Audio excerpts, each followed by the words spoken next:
as we were talking about just in the last segment, we had a press conference on Capitol Hill today to talk about WHO. Senator Ron Johnson from Wisconsin was there as well. He's been leading the effort in the Senate against this global power grab. He serves on Senate Budget Committee, the Senate Finance Committee, and the Senate Foreign Relations Committee, and he joins us now. Senator Johnson, welcome back to Washington Watch. Well, Tony, great to be on, and thank you for being part of that sovereignty coalition. It's extremely important. It's just not getting the kind of notice it needs based on the threat it represents.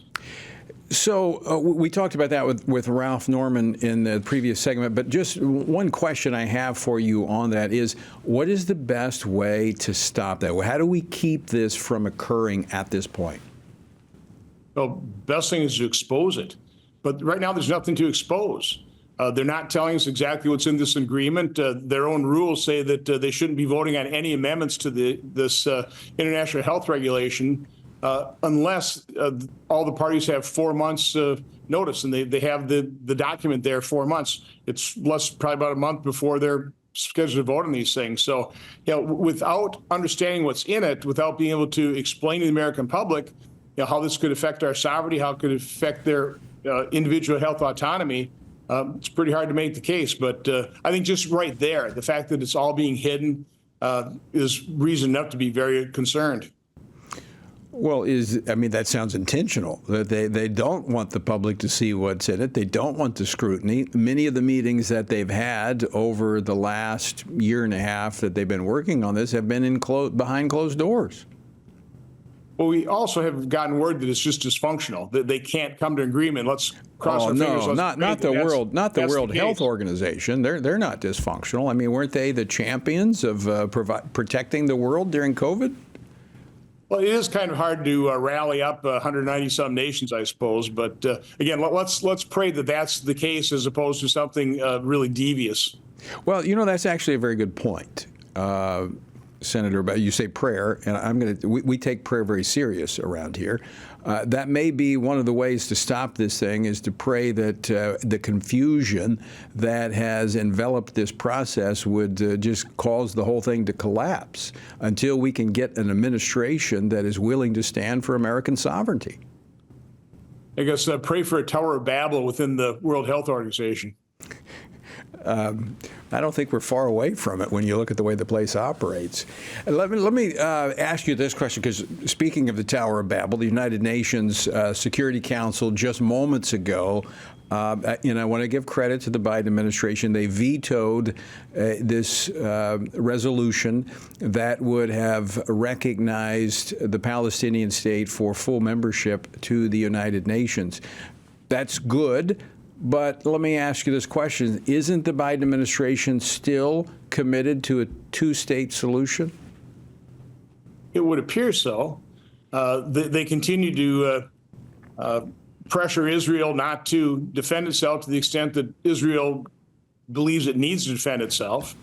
So I'm concerned about that. Again, I don't know how long it would have taken to actually conclude this war had it not been for the Biden administration whatever they're doing behind the scenes to restrain Israel. And from my standpoint, the U.S.'s primary responsibility should be to support Israel, recognize how horrific that slaughter, that brutal slaughter was on October 7th, understand that had that same proportion of Americans died in that kind of a terrorist attack, there would have been 50,000 Americans. You can imagine what America would be demanding of our government in terms of eliminating that threat. And so our goal or our responsibility to Israel is to just support it. Do you think that vacillation of support from the Biden administration may have contributed to Iran's attack on Israel last week? It hasn't been helpful. My guess what Iran did is it had to retaliate for, or thought it had to retaliate for what Israel, I guess, are not claiming responsibility, but I think everybody realizes, taking out Iranian commanders in the consulate in Syria. What is bizarre about that is how pre-planned it all was and how Iran tipped everybody off.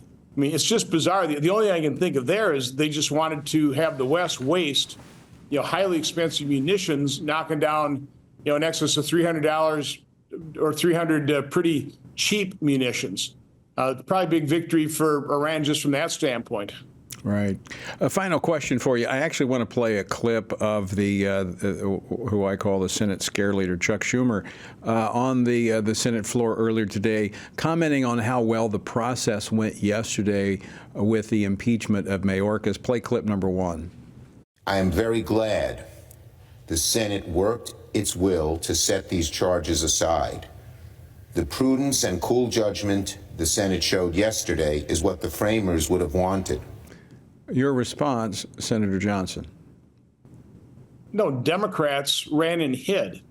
They didn't want a trial because they want to sweep under the rug the horrific results, the consequences of their open border policy. And so that was a travesty that happened in the United States Senate. It set all kinds of bad precedents, including dismissing impeachments, calling it unconstitutional because the crime alleged was only a felony. Yeah, I'm not a lawyer, but I think a felony is worse than a misdemeanor. So no, it was a bad day for the United States Senate. It was a bad day for our Constitution. Again, Schumer's just galling to listen to him. Yeah, I would agree, but I just like to play the clips. People need to hear what is running the United States Senate. And there's only one remedy, as I see it. Well, it's actually 3. Pray, vote, and stand.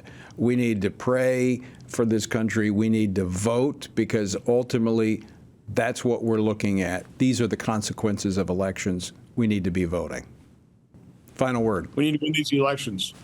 Yeah, you're absolutely right. Senator Ron Johnson, thanks so much for joining us. Always great to see you.